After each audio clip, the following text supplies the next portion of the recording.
I'm Wade Thomason. I'm a professor in the Extension Corn Thomas, soy profesor extensionista en el estado de Virginia. cropping systems for those. Trabajo en la zona central y una de las áreas en las que el foco es la calidad y la salud del suelo para tener mejor beneficio entre los productores. Hace varios años que me dedico a este trabajo. El título de mi presentación son Mejoras de la salud del suelo dirigidas para una mejor conservación y mejores resultados. Este es un ejemplo del escenario que tenemos en Virginia. Digamos que tenemos un potencial de rinde de 8.8 megagramos y vendemos este grano, este maíz, a 150 pesos por megagramo. El costo total variable es de $950 y lo que obtenemos por hectárea es $107. Todo es ganancia considerando los riesgos. Pero en otro caso en que se reduce el rinde de 6.2 megagramos por hectárea, vemos que en definitiva perdemos $154 porque los costos siguen siendo más o menos lo mismo. Lo que entendemos, por supuesto, es que la distribución del rinde no es lo mismo, es todo en campo. Este mapa representa un buen ejemplo de esto. Hay porciones del campo en donde tenemos en el centro rindes muy altos, en los bordes en donde tienen bajo rendimiento y otras zonas problemáticas por distintas causas. Es importante que entendamos no solo el promedio total del campo, sino el lugar en donde se ubican esos rindes cuando hablamos de maíz. Ustedes o los productores pueden conocer cada loma, cada punto erosionado de su campo, cada punto arenoso, pero probablemente no saben cómo estas características se traducen en rinde y tampoco saben qué podrían hacer con ese conocimiento. Este es un ejemplo del campo en donde hicimos investigación durante muchos años, un campo de 17 hectáreas con un rendimiento promedio de 9.9 megagramos, con unos ingresos netos de $2.260 y por hectárea $133. Pero aquí tenemos un problema, porque en una porción del campo hay un rinde mucho más bajo que en el resto. Lo que está marcado en blanco tiene un rinde positivo, un beneficio positivo, pero la zona que está sombreada en azul tiene un déficit en el rinde. Quiere decir que en esta parte del campo se pierde dinero. Por lo tanto, si solamente sacáramos esto de nuestros cálculos, de nuestros escenarios, el rinde sube ahora estaríamos hablando de 14 hectáreas con un rinde que llega a los 11 miligramos y en este caso estaríamos ahorrando dinero y ganando $230 por hectárea. Para este debate vamos a dividir esto en tres categorías. Tenemos ambas áreas del campo que tienen un promedio de rinde, pero tenemos algunas áreas que son marginales y el precio de los commodities, digamos, el costo es alto, pero el precio en el que vendemos las commodities es más bajo, o sea que prácticamente quedan hechos los productores y a veces incluso pierden. Hay acres, hay parte de la superficie que es poco rentable porque siempre da rindes bajos y no genera ninguna rentabilidad, ninguna ganancia, por lo cual vamos a tener que considerar un manejo alternativo y una redistribución de la tierra. ¿Cómo obtenemos esta información? Nosotros nos manejamos con mapas de rinde, también se pueden utilizar imágenes aéreas o mapas del suelo que nos da los índices de rinde reales. que son el resultado de la investigación de muchos años, son valores reales. También hay que considerar los alrededores. Aquí vemos un campo que tiene forma bastante irregular, como lo podemos comprobar en la imagen de la derecha. Los bordes de este campo son árboles de madera dura que son un refugio para la vida silvestre. En estas zonas vemos que los rindes son menores. Las razones de esto son varias. Tratamos de ver uniformidad en el índice verde. Vemos esta zona en el medio del campo que empieza a mostrar estrés, lo mismo que lo que en los bordes, pero esto es algo que se mantiene uniforme en el rinde de un año a otro. En general se utiliza un modelo de suelo basado en serio con buenos mapas. Los mapas de suelo que tenemos para indicar el índice verde es para pequeñas escalas. Tenemos una situación, por ejemplo, la imagen que vemos a la izquierda, podemos ver los residuos de soja y el área que está blanca es un poco distinta de la imagen que vemos a la derecha. Y no se ve muy clara la diferencia, pero cuando vemos los puntos de rinde en este mapa se puede identificar rápidamente que en el mapa se ve mucho más claro que lo que se ve en la imagen de la derecha. Este tipo de imágenes a veces no son lo precisa que necesitamos. Nuestra regla de hora, cuando nosotros tenemos información de un año durante muchos años, realmente aprendemos qué es lo que pasa. Aquí vemos cuál es el rinde de maíz en el año 2011 y en el año 2013. Aquí vemos en ambos lados que hay partes que tienen buen rinde y hay otras en los costados y en esta zona por acá y en este otro mapa vemos más zonas rojas en donde evidentemente hay algún problema donde los rindes son más bajos, son deficientes. En los puntos verdes es en donde el rinde es más alto y en las partes amarillas es mixto o son zonas problemáticas.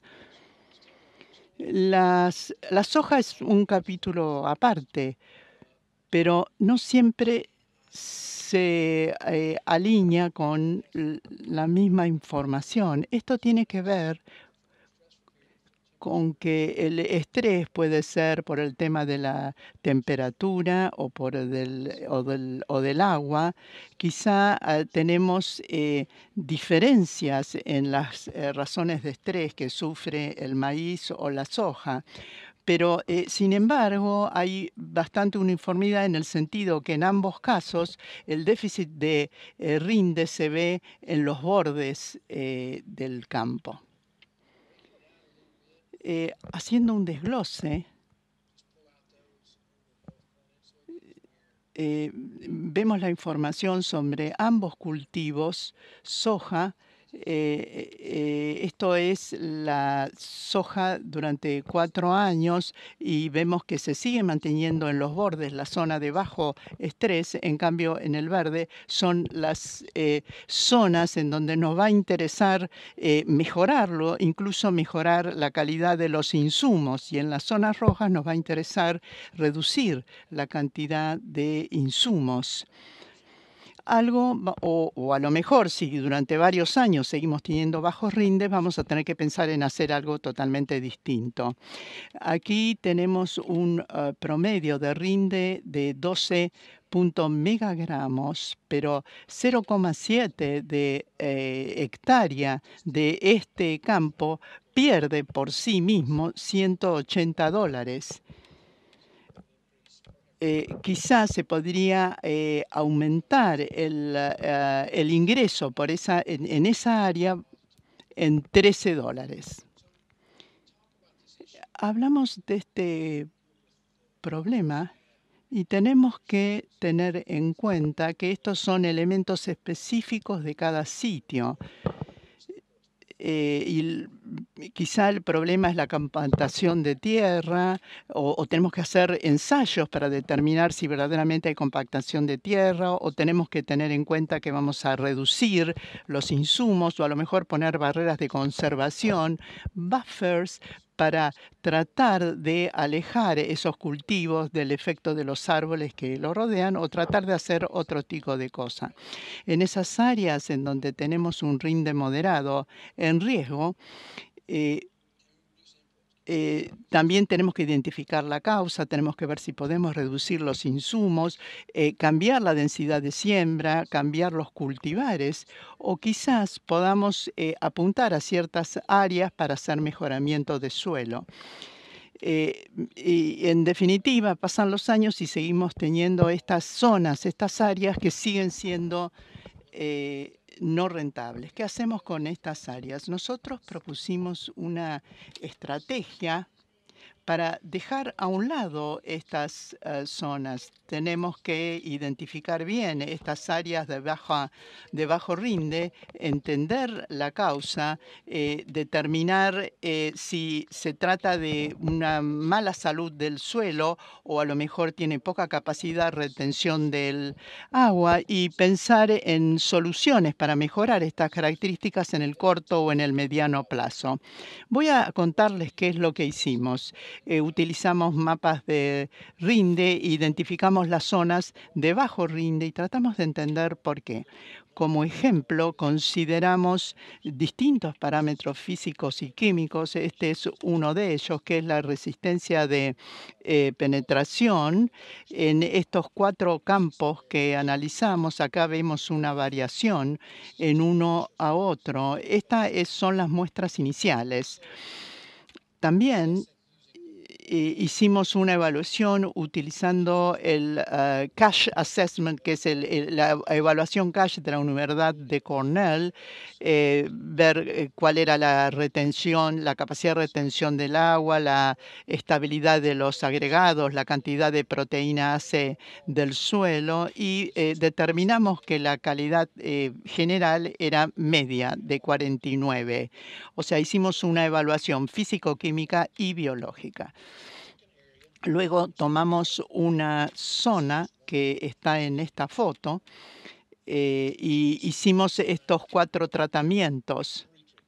En realidad utilizamos 3 de estos 4 tratamientos porque el cuarto tratamiento es para especies perennes y no lo hicimos. Empezamos con un cultivo de cobertura de invierno de octubre de 2017 a la primavera de 2018.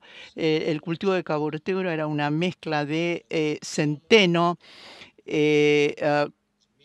vicia y colza. Luego, en 2017, seguimos con otra cobertura de invierno. En el tratamiento 2, hicimos una rotación de verano de cáñamo de la India y girasol. Seguimos utilizando los mismos cultivos de cobertura. Después seguimos con el maíz comercial. El tratamiento 3 también hicimos cobertura de verano, de invierno, de verano, de invierno. Y finalmente terminamos con soja comercial. Cada año sacábamos uno de estos tratamientos y seguíamos intensivamente con cultivos de cobertura. Tuvimos que identificar los problemas. Primero observamos, como se ve a la izquierda, compactación inicial del suelo. Y por el otro lado, como consecuencia del encharcamiento, había rizósferas oxidadas. O sea, compactación y oxidación. Utilizamos centeno, vicia, villosa y trébol rojo y mezclas de estos. En realidad esto no fue indicado a los productores porque la idea no era hacer un experimento controlado, sino que les pedimos a ellos que incorporaran lo que ellos trabajaban, con lo que ellos trabajaban en su campo. Por lo tanto, había variación de un campo al otro, pero aproximadamente esto era el conjunto de cultivos de cobertura que se utilizó y mayormente mezclándole. A veces había más vicia que centeno o más trébol rojo. Esta imagen representa los distintos cultivos de cobertura que se utilizaron en cada campo. Y antes de la plantación de soja se terminaba. Después de una primera campaña de cultivos de cobertura, se volvía a hacer un tratamiento con rotación de soja y maíz. Esto es lo que vemos cómo se veían los cultivos de cobertura en el verano de 2018. Y aquí podemos ver a la izquierda la altura que tenía el cultivo de cobertura y en la imagen de derecha vemos el camino que se hizo para llegar al cultivo de cobertura y bajarlo, terminarlo para el verano. Aquí vemos un ejemplo de la altura que lo podemos medir con esta vara, con este palo. En este año en particular, en este campo, había 14 a 15 miligramos de biomasa. Esta es una situación interesante. Esto es octubre 2018, cuando terminamos los cultivos de cobertura. Y en este video van a ver, es uno de los productores que cooperó, que utilizó labranza vertical para bajar, para terminar el cultivo de cobertura, y vemos que en un momento es tan alto el cultivo de cobertura que el tractor desaparece.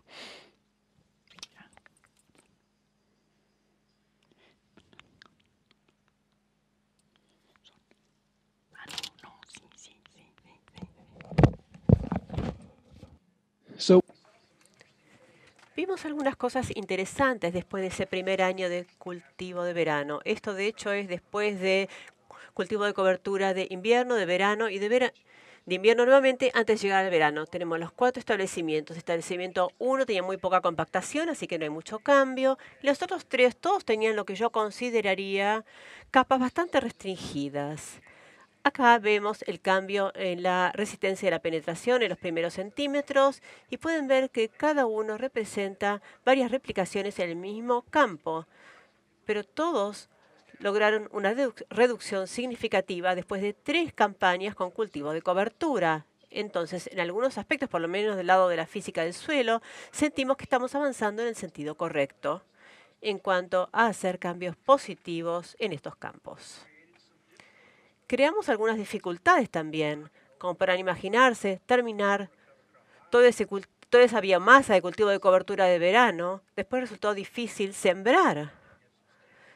Tuvimos algunos problemas con el establecimiento del stand. Durante el estudio, nuestros cultivos de cobertura de invierno tuvieron un rinde de entre 1 y 4 megagramos de biomasa al final de la campaña de terminación, pero después del cultivo sembrado en 2018-2019, después de esos grandes cultivos de cobertura, tuvimos ahí algunos problemas de siembra que tuvimos que resolver, pero el segundo año ya sabíamos cómo manejar mejor eso, utilizamos herramienta de labranza vertical para redistribuir los residuos y así logramos un contexto mucho mejor para la siembra. Íbamos aprendiendo sobre la marcha. El primer año del sistema, donde teníamos un solo cultivo de cobertura y después volvimos a soja, no vimos ningún cambio, ningún impacto, nada positivo en términos de rinde de soja. Después de haber pasado por 2 rotaciones, volvemos al maíz. El tratamiento ya había pasado por cultivo de cobertura de invierno, de verano, de invierno, y luego habíamos vuelto al maíz. Y ahí vimos un aumento de 0,8 megagramos por hectárea en un rango de 0,1 a 1,4 en todos los campos. Y no observamos ningún cambio en el rinde de soja en 2019. Luego llegamos al tratamiento 3, sembrado en una ronda adicional de cultivo de cobertura de verano y de invierno en 2019-2020. Acá vemos el cultivo de cobertura de invierno a la izquierda y acá vemos el de verano a la derecha.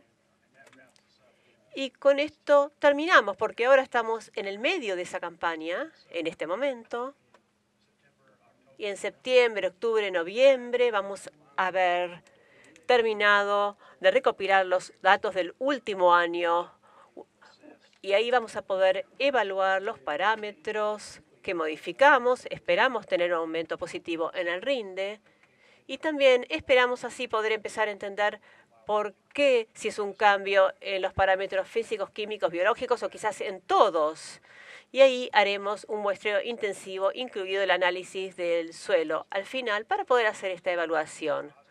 Somos bastante optimistas con respecto al proyecto, pero dentro de quizás un año vamos a tener datos adicionales y quizás un documento que podamos compartir con ustedes. Estoy dispuesto a responder cualquier pregunta. Quiero invitarlos a escribirme si tienen alguna pregunta en cualquier momento. Acá en pantalla tienen mi dirección de mail. Podemos hablar o puedo responder sus preguntas por mail.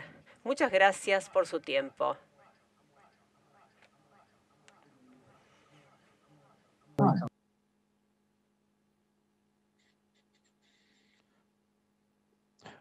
Bueno, muchas gracias, Wade, por tu presentación. La verdad que es que me encantó en lo personal. Y hay algunas preguntas del público que quisiera acercarte. La primera es si el método de la Universidad de Cornell está calibrado para otros países.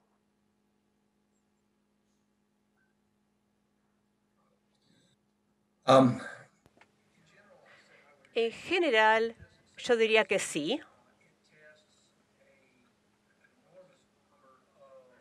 Se ha probado con una gran cantidad de factores que podrían afectar la salud del suelo. La interpretación de esa prueba podría variar, pero enviar muestras a ese laboratorio y obtener los resultados es algo que sí se podría hacer. Pienso que es tan válido en Argentina como en Estados Unidos, pero quizás la interpretación sea muy diferente y tengamos que hacer algunas validaciones de los valores para ver si se aplican a la agricultura en otros países. ¿Cuáles fueron los principales cambios que encontraron? Esta es otra pregunta que me llega. ¿Cuáles fueron los principales cambios que encontraron en cuanto al suelo y que explica un poco este incremento de rendimientos?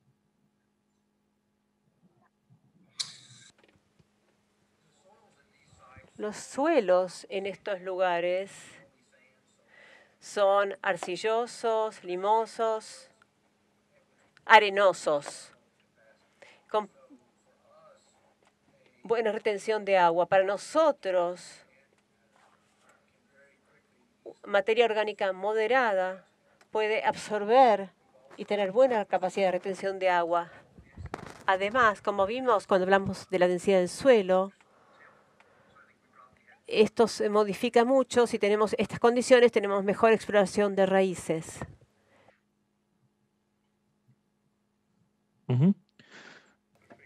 Y acá me llega otra pregunta, Wade, de que, bueno, el año pasado te tuvimos también en el Congreso APRESID y bueno, existió la posibilidad de hacer algunas visitas por distintos lugares productivos de Argentina. Y queríamos preguntarte también, que en realidad llega esta pregunta de parte del público, ¿qué diferencias, qué semejanzas viste con los productores americanos y qué oportunidades de mejoras también encontraste que podemos aplicar en Argentina?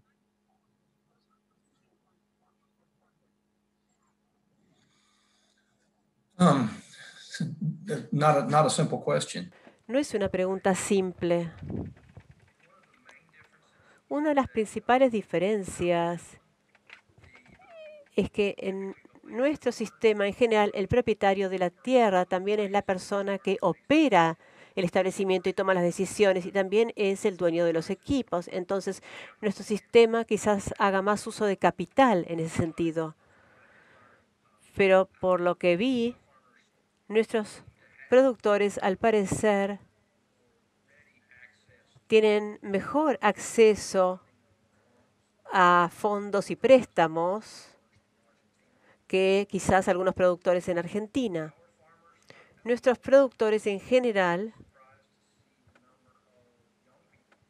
son mayores. Me sorprendió ver la gente joven que trabaja en el campo como operadores, productores, consultores.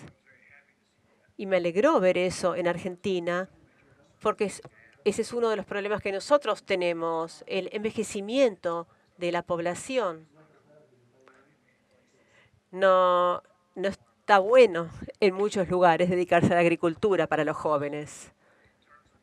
Los sistemas en cuanto a los equipos utilizados, creo que Argentina está muy por delante de nosotros.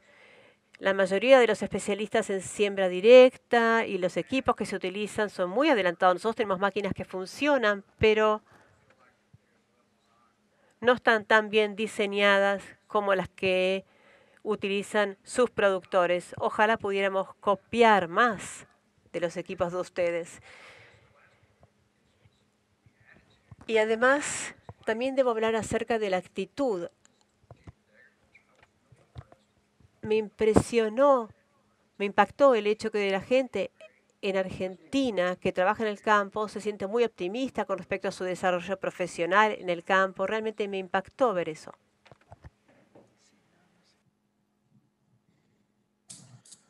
Muchas gracias, Wade. Gracias por tus respuestas. Me están llegando algunas preguntas más con respecto a tu presentación.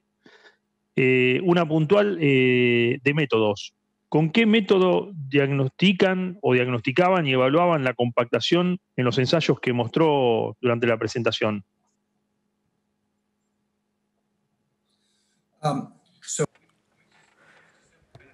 Utilizamos un penetrómetro digital que es simplemente una aguja que ponemos en el suelo. Gracias, Wade. Y otra pregunta que me llega es si es común que los productores en su zona utilicen labranzas para romper las compactaciones y qué resultados obtienen si es que es así o si utilizan otros métodos.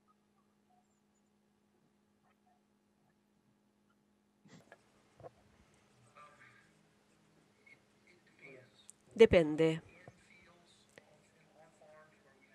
En el campo, en los campos donde tenemos ganado lechero, tenemos problemas de compactación porque se utiliza el estiércol como abono para los otros campos. Esos establecimientos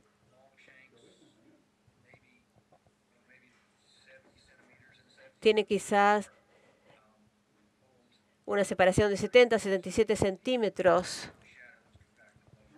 y tienen mucha compactación en las diferentes capas del suelo. Pero el 80% de nuestros acres son siembra directa, entonces no reciben labranza que genera inversión.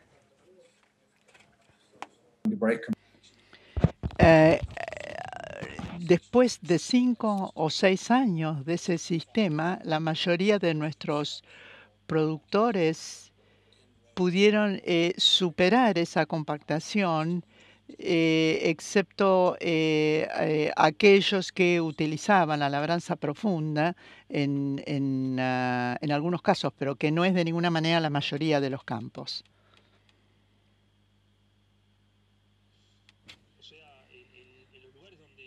Labranzas tuvieron más compactaciones y en donde por ahí estaban practicando sistemas de siembra directa tenían menos. ¿Es así esto?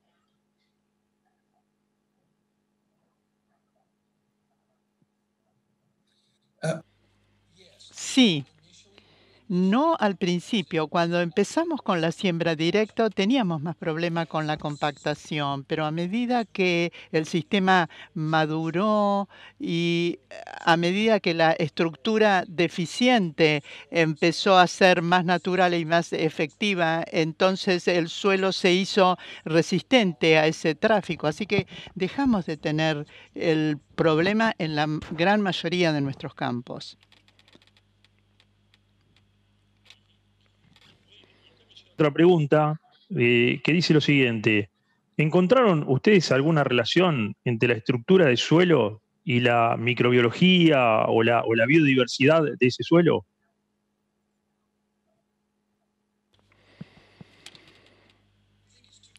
Yo creo que es demasiado pronto decirlo. Yo creo que sí. Yo creo que vamos a ver un cambio en la relación bacterio-fúngica.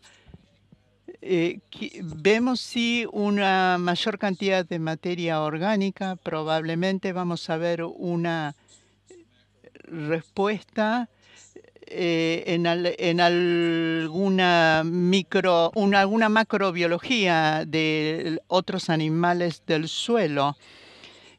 Nosotros utilizamos los métodos de evaluación de la Universidad de Cornell que nos piden que extraigamos muestras del suelo. O sea, creo que todavía no tenemos resultados, pero creo que todo esto va a tener un impacto positivo en los estudios, en los ensayos biológicos que hagamos.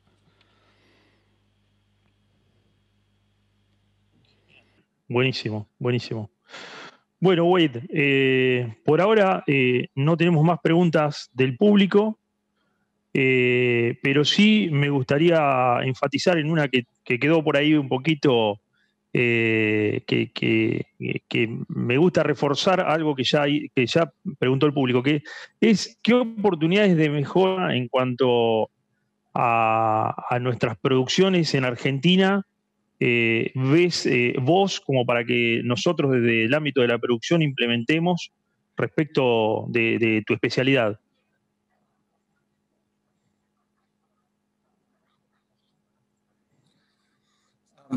So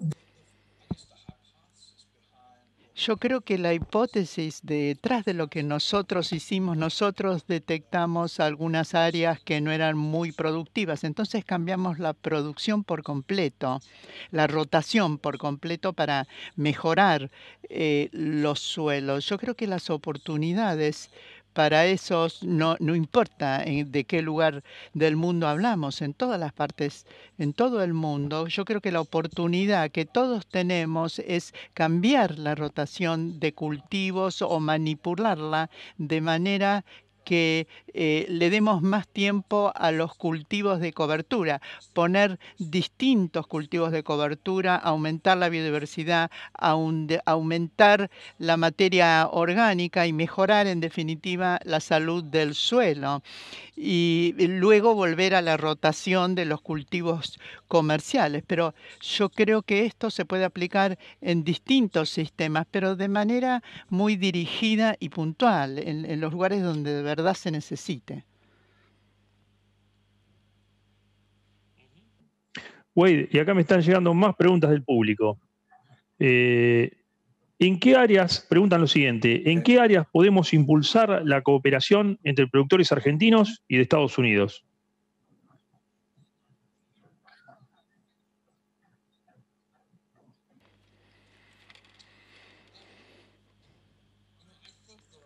Yo creo que hay muchas oportunidades para eso. Como la pregunta que hicimos antes, yo siento que aprendí muchísimo de la producción en Argentina en el poco tiempo que estuve así. Yo creo que hay oportunidades para evaluar lo que podemos hacer es comparar o contrastar cómo se mueven los agronegocios en un país o en otro y, y y tratar de aprender mutuamente y tratar de hacer un mejor trabajo, como el trabajo que se hace en Argentina, o a través de sistemas educativos, o promover la información de lo que se hace en un país y en otro para determinar qué es diferente o cuáles son los valores que se agregan tanto en una práctica agrícola en un país como el del otro. También tener en cuenta cuál es la información y la tecnología que le llega a los productores en un lugar o en otro.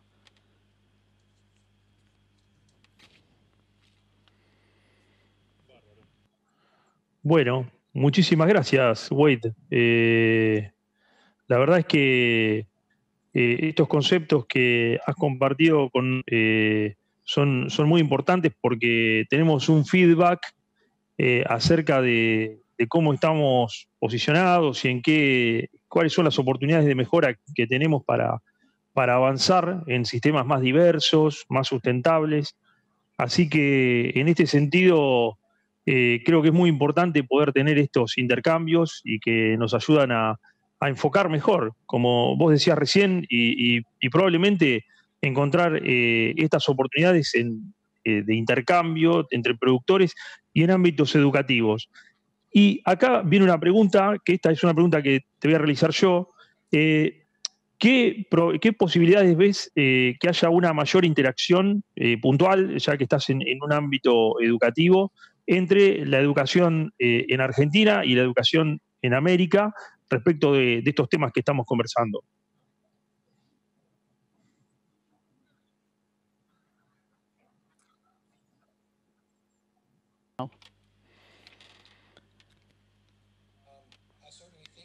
Sí, sin duda, y espero que podamos hacerlo.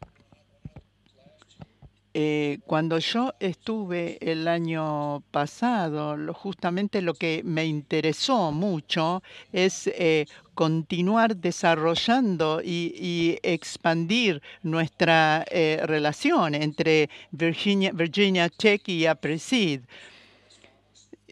Me gustaría que productores de Estados Unidos vayan a Argentina y algunos productores de Argentina vayan a visitarnos a Virginia, y también que se pueda hacer un intercambio de formación, de preparación.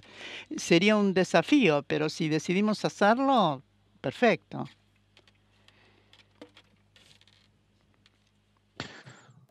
Sí, coincido, Wade, me parece que es una excelente idea y tenemos que hacerlo. Yo creo que tenemos que hacer estos intercambios porque son muy ricos tanto para nosotros como para ustedes. Así que, bueno, yo por el momento te agradezco muchísimo la participación en nuestro Congreso APRESID. Realmente para nosotros es un honor que nuevamente haber contado con tu presencia en nuestro Congreso y bueno, agradecerte la presencia y si querés agregar algo más para cerrar, es muy bienvenido.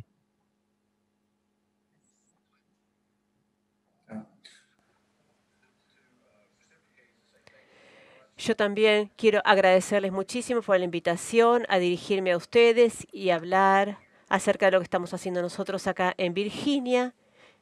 Y también quiero agradecerles por darme la oportunidad espero, seguir creciendo y desarrollando alianzas entre nosotros y APRESID.